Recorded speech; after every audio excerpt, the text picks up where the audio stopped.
Senhor presidente, senhores senadores, senhoras senadoras, quem teve a oportunidade de ver o noticiário ontem e hoje deve ter ficado orgulhoso do Brasil e, ao mesmo tempo, preocupado com o Brasil.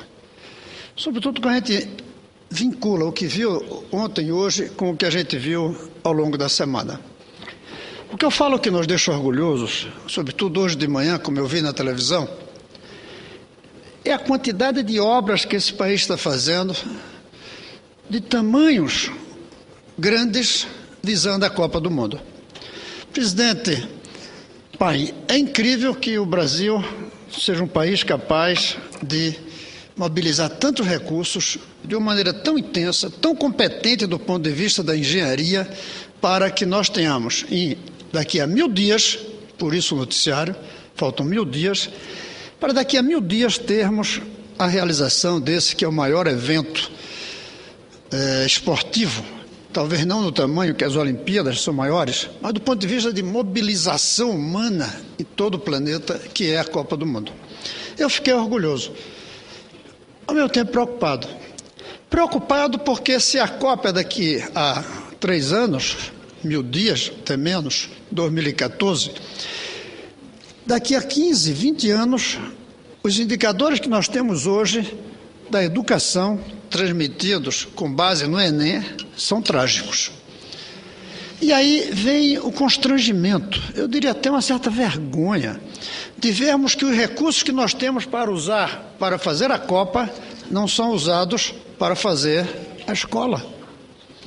Por que é que nós todos ficamos nessa até ufanismo, alegria, mobilização para realizar esses 1000 dias que faltam para a Copa e nós não gastamos tempo necessário para analisarmos os 5, 10, senador João Dorval, 15, 20 anos que faltam para que a geração atual de crianças chegue à vida adulta preparada para enfrentar os novos tempos.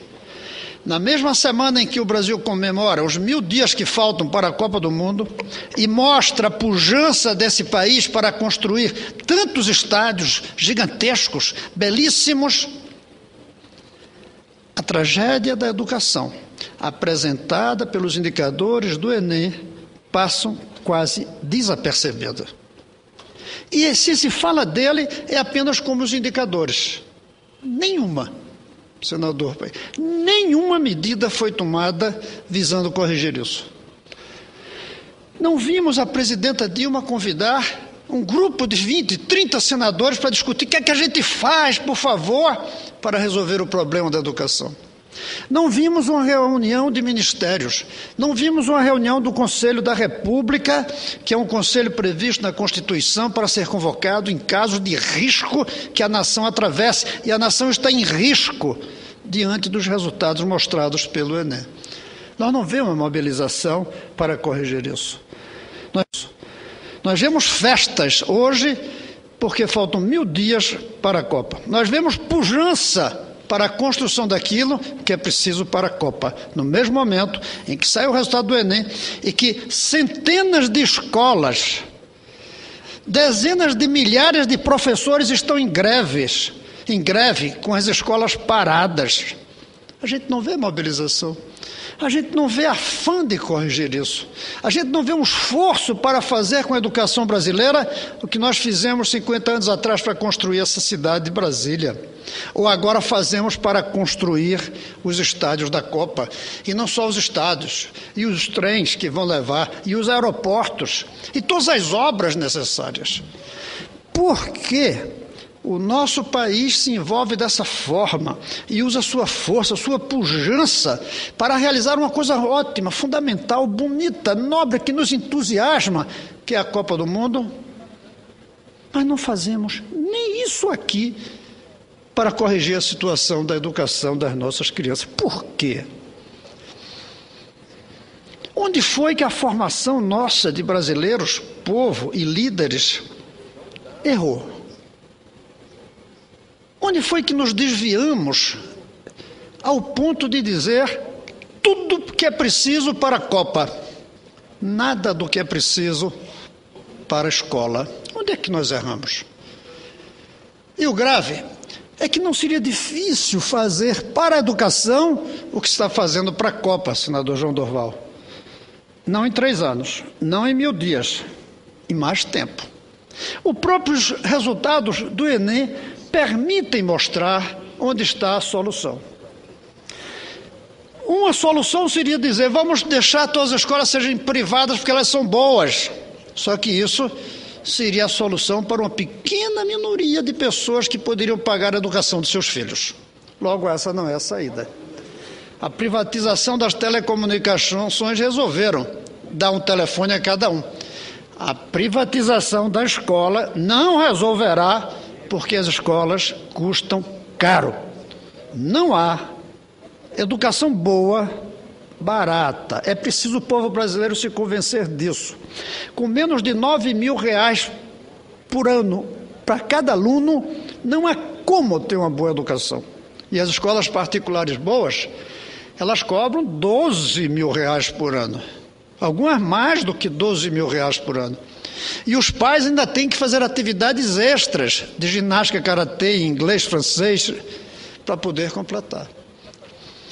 No Brasil, um jovem, até o final da sua formação, custa mais ou menos R$250.000 de educação ao longo, digamos, de 20 anos de escolaridade, dos 4 aos 24. Isso dá um valor muito alto.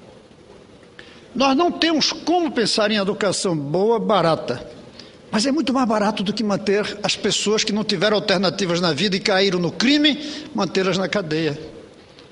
Não é muito mais caro do que aliás, é mais barato do que o que custa não ter dado educação, pela ineficiência, pelo despreparo, pela incapacidade de inventar produtos novos que cheguem na economia mundial, no lugar de continuarmos sendo produtores de bens primários ou indústria mecânica antiga. Custa muito mais caro não dar educação boa para todos do que dar educação boa para todos. E onde é que está a solução? Vejam o Enem. Se a gente pega os resultados do Enem, a gente vê que das 100 melhores, vamos pegar das 100 melhores escolas do Brasil, são 200.000. Então, quando a gente pega 100, é porque são as melhores mesmo. Dessas 100, nós podemos dizer que 13 são públicas. 13 são públicas. É pouco, não é? Muito pouco. Mas o que é interessante é que dessas 13, senador, 12 dessas 13 públicas são federais. Está aí a solução. A solução está em colocar escolas federais. Porque os municípios não têm condições, porque os estados não têm condições, só a União tem condições. Nós não podemos continuar imaginando que vamos ter a solução para as nossas escolas a partir do município. Das 300 primeiras escolas, 28 são públicas. Dessas, 27 são federais. A solução está aí. A solução está em ampliar o número de escolas federais nesse país.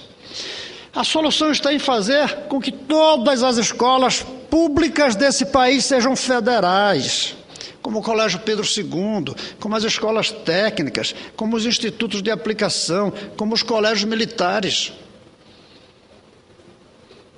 E quando a gente põe esse número aqui, a gente não está dizendo que o número delas é pequeno. São apenas 300 escolas federais, entre algumas milhares de particulares, entre centenas de milhares, que são 200.000, no total das nossas escolas.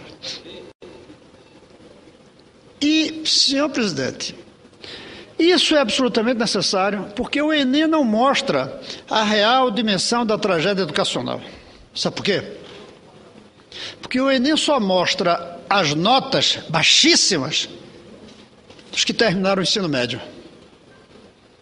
Os que não chegaram lá nem entram na contabilidade. Imagine, e são 64% dos alunos, imagine se a gente desse nota 0 a 64, a 60. e calculasse a média com as notas apenas de 40.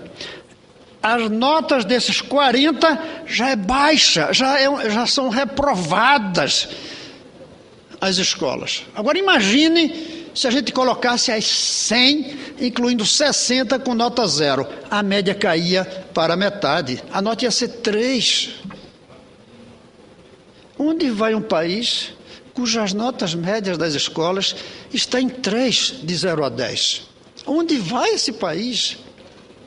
Vai para um abismo do atraso, vai para o abismo da desigualdade, porque nós sabemos que no mundo de hoje o que define um país ser avançado ou atrasado é o grau de educação das suas crianças, a qualidade das universidades que essas crianças educadas provocam e a quantidade e competência dos institutos de ciência e tecnologia que essas faculdades permitem. É essa cadeia, escola boa para todos, alguns muito bons nas universidades e os melhores ainda nos centros de ciência e tecnologia. O futuro vem daí. Mas não é só o futuro que está ameaçado do ponto de vista econômico, é o futuro do ponto de vista social, porque está provado que o que causa desigualdade hoje é a desigualdade educacional. A desigualdade social vem da desigualdade educacional. Houve um tempo que ser rico ou pobre dependia de ter terra ou não ter terra. Quem tinha terra era rico, quem não tinha terra era pobre. Depois houve um tempo em que ser rico ou ser pobre dependia do capital, dinheiro, para investir em máquinas, em equipamentos. Não é mais assim. Ser rico ou ser pobre hoje depende de ter conhecimento ou não ter conhecimento. Tem exceções, obviamente. Aqui e ali tem um senhor que não estudou e que tira na loteria, mas é muito raro. Aqui e ali tem um senhor ou uma senhora que estudou, cada um deles, e teve má sorte na vida. Tem. Alguns até estudam muito e morrem antes do tempo. Mas aí é o acaso. Na média, o que faz uma pessoa ter sucesso ou não ter sucesso é o grau de conhecimento que ele tem.